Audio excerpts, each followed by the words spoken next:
Hello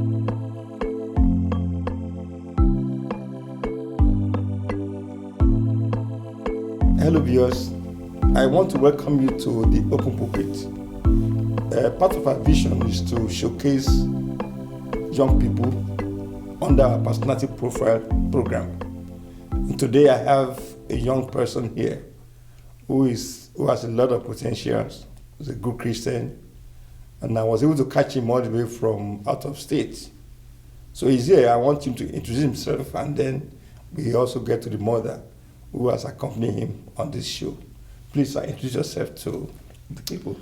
Hello, viewers. My name is Fayola Oyatayo. I am from Las Vegas, Nevada, but I live now in Wichita, Kansas. I do media, I do coaching, and I'm a talk show host as well. And I'm so happy to be here today in California. Thank you. Thank you so much. Yinks, I never had the opportunity to really thank you for your support of this ministry, coming up most of the time, and I thank you for accompanying your son. But I thought he would have come with his girlfriend. I don't know why. She's not here today. Soon, though. Okay. So, Fayola, let's start. How you describe your growing up? What was it like? Yeah, so growing up was good. I grew up in Las Vegas, Nevada, like I said, and I enjoyed it. I did that for we did 12, 13 years, and then moved to Dallas, Texas. My parents got very involved in the church, and I really enjoyed that as well. From there, though, I started playing basketball, and that's when I got recruited to play at a small university in Kansas, middle of nowhere. And I enjoyed it. I played for 4 years there, and from there, I majored in economics and finance, and started in my business career. Good. I'm glad to hear that. But it's strange to grow up in a place like Las Vegas. People have different opinions about Las Vegas. Yeah. And tell me, what do you think? Yeah. What's Las Vegas like to you? Yeah, so we all know Las Vegas has the term Sin City, and there is a lot of just mess out there, right? But I'm thankful for my parents that they were able to be lights in that city. Because they were very involved in the church, they had friends that would come from London, Nigeria, LA, and they would be a place that would always host people, So even though there's a lot of mess in Las Vegas, there's a lot of awesome, pretty cool things, whether it's nice restaurants, shows, and things like that. So my parents did a really good job of making sure that, you can be a light in a city that has a lot of darkness. So you did not learn any form of gambling since? I did not. No, not in Las Vegas, no. I'm glad you mentioned your parents, and luckily Mom is here. Mom, what can you say about these guys' youthful days when they were very young growing up? I want to know how troublesome he was, if he was ever. Of course, so this is my son, my first son, Fayola. As he said, he was born in Las Vegas. He grew up to be a wonderful, very interested at a young age to be a drummer. Every time we go to church, he loves to sit in front of the church just to see the drummer playing. And myself and my husband will always wonder why. And he'll just say he just want to sit in front of it. So we kind of took that aside. And then growing up in Las Vegas, after when he was about a certain age, about 10 years old, we figured Las Vegas is not the best place to kind of bring them up because he was already being open, he was growing up, so he saw all the negative side of the city. So that was why we decided as a family to move to Dallas, Texas. And it was really in Dallas, Texas, that I think his talents began to show, began to grow. Fortunately, we started a church in Dallas, or as part of co-pastors, and he was used as the drummer, and we did not know that was going to happen. And so that came to be. He did not fight or argue. He was interested. He even volunteered to go take extra drum lessons just to be perfect in what he's doing. So that's impressive. Yes, he likes to be perfect in all he does. Yes. I hope young people out there are hearing what we're talking about. Fayola, and Fayola took interest in the things that are divine, and was ready to serve God also. And so when you have that kind of foundation, Christian foundation from home, and you're able to build on it, a lot of greatness awaits you, just like we're showcasing now as a young guy with great potentials, who has a lot of interests that he's going to share with us at this conversation.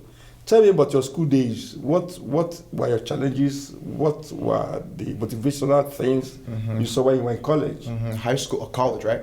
Both. Both. Okay. So high school was in Texas. I really enjoyed high school. High school really allowed me to realize that I had a passion for sports. But college was a little bit different. So being able to play a sport in college is a testimony in its own, because not everybody gets to be able to play at the next level. But when I went to college, I started realizing that life is bigger than basketball. That's when I got involved in things like student government and leadership. And I had the privilege to go to many different cities and intern. And one of the big cities I really enjoyed was Washington, D.C. And I was able to intern for 2 senators out there. And that was such an awesome experience. But from there, I realized that basketball is great, but being able to get an education and being able to put your talents into the work field, whether it's finance, politics, business, law, whatever it may be, was really what kind of made me passionate for what I do now. The way you are speaking, you sound like somebody who would like money. You like money? I enjoy using money to be able to bless others. I don't focus on money, but I really enjoy being able to use my talent so that money can come to me, so I can use that to bless others and what they want to do. Yeah. Before we go straight to your main life, tell me one positive things about your mom. One positive thing that you want to say about her. That's a great question. So there's so many. Humility. She's extremely humble. And you're able to pick that from her? Yeah. I work on it every single day. Being somebody who's always in front of the camera, always, getting asked for cool opportunities.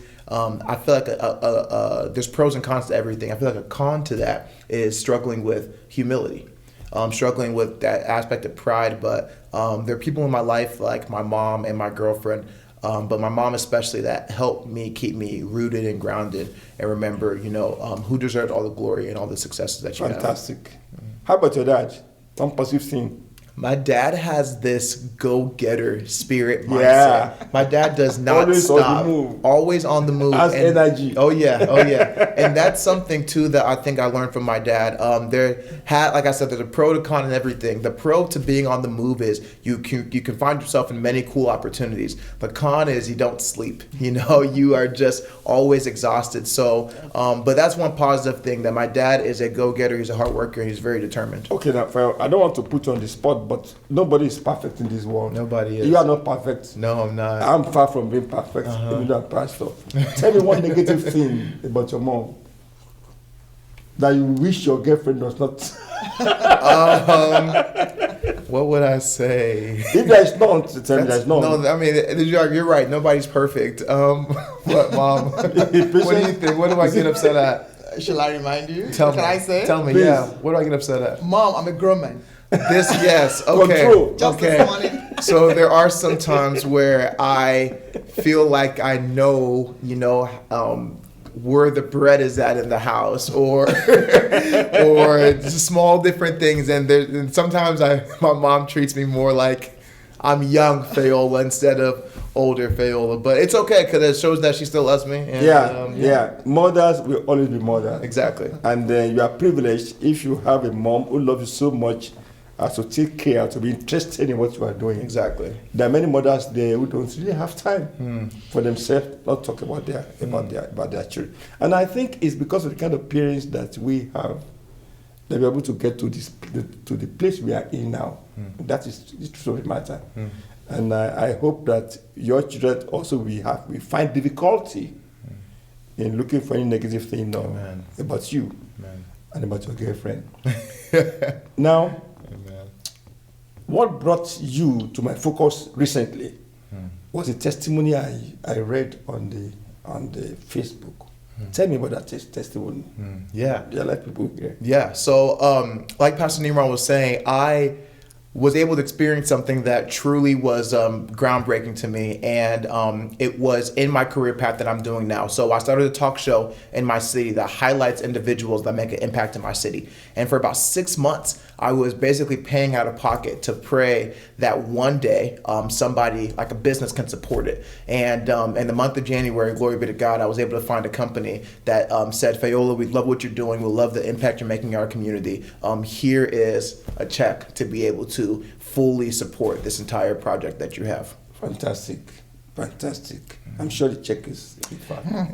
The check was nice. It was nice. But there's one more thing I want to say. I was watching a sermon the other day that was talking about testimonies can be very, very time lapse. A time lapse is basically a longer extent of time and you speed it up. And that's what I did for that testimony. But that was something that was about a year-long process. And my mom here is a witness of that. So even though that sounds short and it sounds sweet and it looks, all pretty, it was a grind. So yeah, but we know your mom will testify to this, being a pastor, that to every testimony there appears to be some testing. Exactly. What were the challenges you saw before you had that breakthrough? Yeah, there were so many people that were negative about it. Mm-hmm. And I'm not blaming them for being negative because the thought was crazy. If you think about it, we have a lot of things in Wichita, in my city, that were similar to my dream. But I just told myself I can do it better and I want to be able to do it differently. So a lot of people that I thought would support me 100% weren't supporting me. And that's okay, though, because I realized that God was going to use my story to be able to grow their faith as well. So that's what happened. That was one test. Another test was a lot of businesses. We were in a pandemic. That was the other thing, too. Yeah. A lot of businesses told me yes. And when we got to the day of signing the contract, they backed out. And that was really unfortunate as well. And so those are two things: people not supporting, and then businesses backing out on their commitment. Thank you so much. I want to go deeper into your life now, and I want you to answer the next series of questions truthfully. Your girlfriend, how did you meet? My girlfriend and I met at a wedding in June of 2019, my brother's birthday, actually. Oh. And her and I were not supposed to be at the wedding. I was supposed to be somewhere else, and she was supposed to be somewhere else. But both those events got canceled, so we ended up saying we'll go to the wedding. But we did not know each other prior, but we ended up meeting. So you spotted out at the wedding? I spotted her out at the wedding, yes, I remember. So what happened? How did you make your move? So I ended up... she was at the place where you can get food and drinks. So I went there and I saw her with one of my friends that I knew. Okay. So I was diligent. I went there for a purpose. Diligent. I went there for a purpose. So my girlfriend's name is Kara. She was with a girl named Grace. I knew Grace prior. So I went to Grace. Hey, Grace. I had no interest in talking to Grace. I only wanted to talk to Kara. Grace is listening to this. but Grace knows. Grace knows. I mean, Grace is my homie, so I saw her. She's a great friend, but I really want to talk to Kara. So I acted like I had no idea Kara was there, though. So I said, who's your friend? And we ended up meeting and exchanging contact information. But it wasn't until the end of July, so a whole month later, that we ended up starting getting serious. So for a month, we kind of just gave each other our own space. We had a program here a few weeks back where we talked about people cohabiting without getting married and things like that. So you and Kara, you are living together now? We're not living together. No. my mom will kill me. It'd be a wrap. Because she was a great advocate of people getting married first before they begin to live together, which is a great value. I mean, we cherish that. What did your mom say where you mentioned Kara?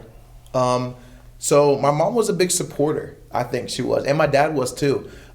Kara and my mom have a lot of similarities. They're very. So you were looking for something like your mom, right? I wasn't specifically looking for it, but when it came, I was like, oh, there's a lot of similarities. Wouldn't you agree that you guys have a lot of similarities? Yes. Very just meticulous with how they do. They're very careful, very organized, very clean, very loving, very caring. So we hope she won't treat you like a baby forever. No, Kara treats me like a baby. She does. So she's like your mom. So true. She does treat me like a baby. But it's okay. I probably need it, honestly. I don't know. You need to be spoiled like a baby? There are some things like my everyday life that I just lack in doing. So whether that's... Say that again. I want the young people out there to hear that confession. Yeah, which is full of integrity. Yeah. There are what? There are some things in my everyday life that I am not the best at doing it. I need to learn how to admit that. So if I didn't have my mom or Kara with me, I think I probably wouldn't be the person that I am in terms of maybe being organized, maybe being very meticulous about the small things. My mom helps me put things in my calendar. It helps me remind me for some things. Or there will be some returns I have to make that will just pile up. And, Kara will help me, remind me to make those returns or some small things like that. And those are all important. So okay, let's move to some other things now. Tell me briefly, what's your Christian life like? And the role of your pastor in your Christian life. Yeah. So the role of a pastor is very, very important. You always want to look up to somebody that is truly ordained to be a minister of the word. I think a pastor is more, in my opinion, impactful than the best businessman or the best even mentor. If they don't have that theological knowledge behind them, then I don't think it's as important as a pastor. So my Christian life has been a great one. I don't have that moment that was like, I was, God forbid, but I was in drugs and I went to jail and then out of nowhere I found Christ and boom, I'm a Christian. Mine was just kind of more of a gradual thing. From when I was born, I've always been, around the church and I've loved it. And obviously you have some moments where there's up and downs, but, I went to a Christian elementary school, I went to a Christian university, and my Christian life has been one that I just want to continue just growing and growing and growing. And right now I can say that probably I'm the strongest in my faith I've ever been right now. Thank you so much, Fayola. You have exhibited some skills here that look pastoral. You speak in front of the camera, you speak behind the camera, and you are a motivational speaker. Thank you, sir. Do you envisage the possibility of you becoming a pastor sometimes in the future?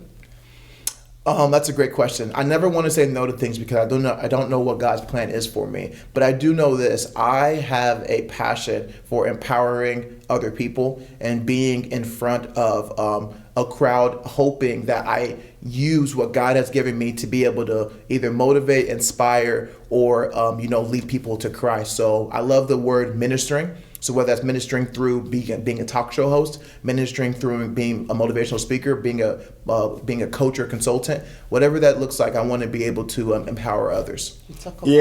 Yes, ma'am. You can add something. Yes, please. Talk about your speaking at Sterling next weekend. Yeah. So this is actually really cool. The month of March has been a month so far of I don't know what the word is, but so many great things have happened. I'm looking forward to just continuing to grow from that. I went to a university in Kansas called Sterling College, and they asked me to come back for the first time, and it'll be in 2 or 3 weeks from now. So March 19th, I'll be able to speak at my university and kind of talk about my story. So, there we go. So starting in LA, and then kind of on the 17th, I'll speak at a real estate conference, and then a few days after that, I'll go to Sterling College. So I'm excited. God's been super good in that. Fantastic. That's why I adopted you as my son in Los Angeles. I said I'm your father in Los Angeles. Do you understand? We are very proud of you. Thank you, sir. And a few weeks back again at this panel, we were talking about the influence of money in people's life. That some people, when they are rich, it brings out who they really are. Completely agree. On the inside. Yes. So, Fayola, if you land a project that earns you $20 million today, what will you do with the money? First, I will sow the first 10% of that, no matter what. You do what? I would sow the first 10% of that. That's not sitting. That's not sorry. I would tithe it. That's my mandatory right is to do that. But you don't want to give me if I come. Yeah, there we go. For number one, I will tithe. Guess what? When the adults came and we discussed this issue, nobody said tithing first. That's the first thing I will do. Okay, I'll tell you this. Everything changed for me whenever I started believing how impactful tithing was. And I can tell you the date. It was March of 2020 during a pandemic. And my mom knows it, lost my job, lost a lot of things in life. But the one thing I did not stop doing was tithing. And that's when I saw astronomical blessings happen when I started giving. Fayola, yes, sir. 20 million. And then you tithe 2 million. Fantastic. That's a number of things a number of controversies are all over the place about tithing. And I thank God for your life. Amen. That shows me that you are a true child of God. Tell me what happened to the remaining 18 million.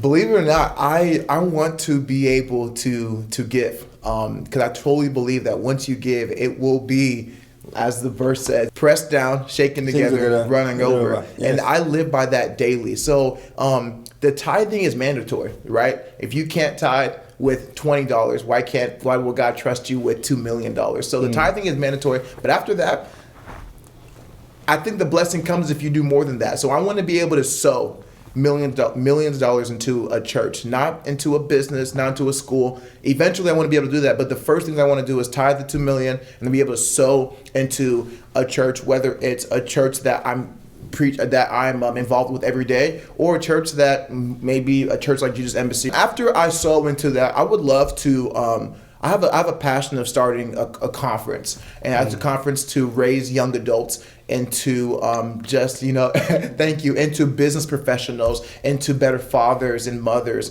into people that can communicate better. So I really enjoy that aspect of being able to empower others. I love media, I love production, so I would love to start my own production company. I've already started it now, but I'd love to keep on making that just a focus point and growing it. And there's so many ideas I have, so many. Your mom is squeezing her face. You have not said how much you give. Oh my gosh. Oh my goodness. My family knows. Man, no. Yeah, I mean, like I said, and giving is all over. So it's giving to the church, giving to my family, and then after all of that, then I'll be able to help my endeavors. But I mean, my mom has helped me so much, so much. Without her financial support, I don't think I'd be able to be here right now. Well, I'm just pulling your legs. I was trying to gauge your level of maturity.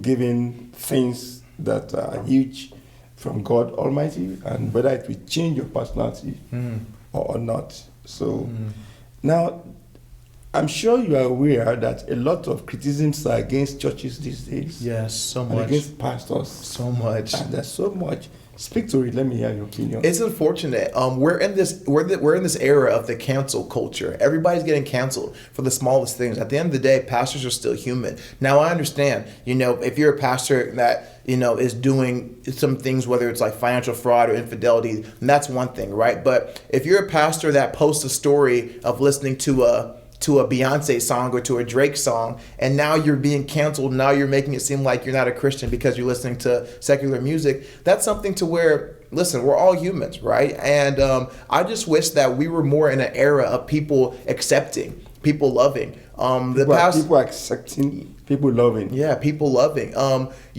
Think about the amount of grace that God has given us. Right? And I truly believe that we are children of God. So the same grace he has, we should have as well. So why can't we give pastors, our leaders, the people who are pouring into us, that same amount of grace? Again, I'm not saying to accept a pastor that has that has infidelity or that's committing different things like that. But I mean, at the end of the day, we have to realize that pastors are not perfect, and the church is a place that we need to support more than ever right now. We need the church. We need it. We need the church. I love that. What's your opinion about church and politics? Any relationship? Should they have any relationship? They do collide. Now, whether they should or not, I don't know. For everything that I'm involved with, I keep politics out of it. Yeah. I love politics. I love the aspect of bringing leaders together so they can make decisions on the behalf of others. I like that idea. I minored in politics. I went to DC for 2 summers. I enjoyed that. But I think it's more of a smart communication skill if you can take politics out of your everyday life, because a lot of people aren't mature enough to separate their feelings from reality. So if I say I'm a Republican or a Democrat, before I even make my business pitch, before I even preach that day, somebody might not be open to what I have to say because I mentioned I'm a Democrat or Republican. So fantastic. Looking from this direction, I see that you have the same shape of nose with your mom.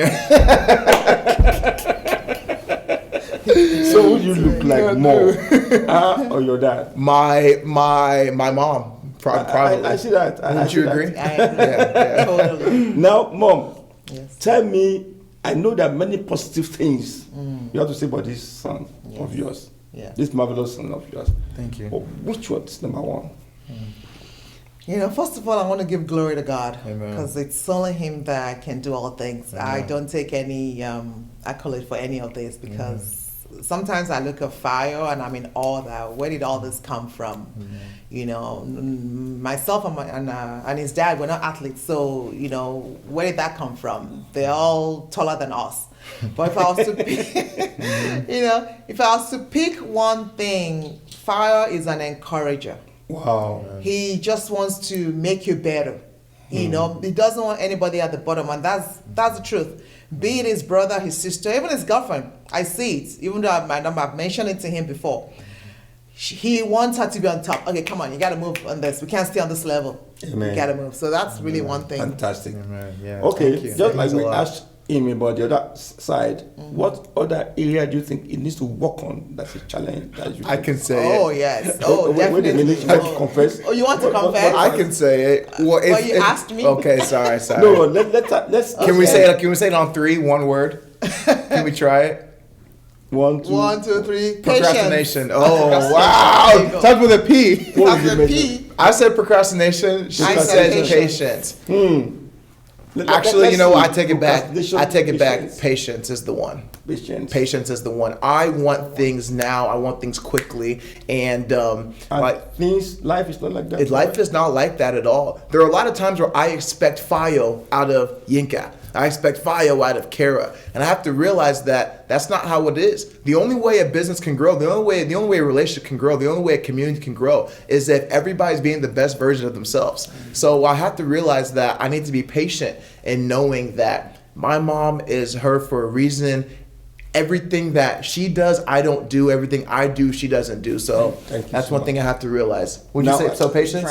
The time is running, and I'm going to give your mom 10, 15 seconds to give some advice to some young mothers out there. That's good. That's a good question. So, like I said, I don't take the glory. The glory belongs to Him and only Him alone. But I believe the foundation principles is the most important thing you can give to your children. Biblical foundations. So, regardless of how they're going to turn out, you provide that foundation. Train them in the way of the Lord. So when they grow, they will not depart from it. Teach them the right things to do, because when they grow up, they're going to make choices. So sometimes, it's not how we train them, because some parents train their children good, but they deviate. But I believe when you do the right thing and you pray, hopefully and prayerfully, they will not deviate. And you never stop praying. A mother never stops praying for their children, whether they're young, old, married. It doesn't matter. Okay, That's all we good can question. Thank you so much. Thank That's you. a good advice. What kind of mother-in-law do I envisage you to be? That's a great question. Again, that's a very fantastic question, because I believe that mother-in-laws should be understanding, patient with their, daughter-in-law. Because I know as mothers of sons, our sons are close to us, we don't want to let go. But this generation is different from when I grew up or when Yeah. I got married. That's a totally different thing. So right now, the mothers of this generation, including myself, we're on the same level with our daughter-in-laws. I don't have one yet, but I'll say his girlfriend. We can go out shopping, we can, do things together, we understand, I can give advice. I even call my son sometimes like, hey, cool it, this is not how it's done. I advise him on the right way to treat his girlfriend. So I think that's patiently. I think that's really the number one advice I'll give to this generation. Thank you so of much. I mother-in-laws. appreciate you. So, Fayola, sir. what final word do you have for your young people out there about life generally? Just a few seconds. Yeah, that's a great question. So, wow, there's so much, but the one thing I would say is make sure you surround yourself with people who you want to be one day. Don't surround yourself with people that, if you want to be a successful businessman, don't surround yourself with people that are lazy, that people that aren't eating the healthiest and things like that. Surround yourself with people that you look up to, and I really believe that will rub off on you, and out of nowhere, and it'll be gradual, but it'll seem like out of nowhere you'll end up being that person that you were looking up to. All right, now, thank you so much, viewers. Thank you for your patience, and thank you for spending time with us. Today, we tried to kill two birds with one stone. We have a wonderful mother here who is able to give some advice to young mothers out there. I have a wonderful son here also, who is a role model in Christianity. So we just want to let you know that whatever you are looking for in life, you will achieve with the foundation of Christ in your life. And that's the essence of all our conversations on this platform. Believe in Him, trust in Him, Yes. abide in Him, and need to be abiding in you. On that note, we say thank you for your attention. Thank you, Nika. Thank you, Fayola. God bless you. Stay safe and be rapturable.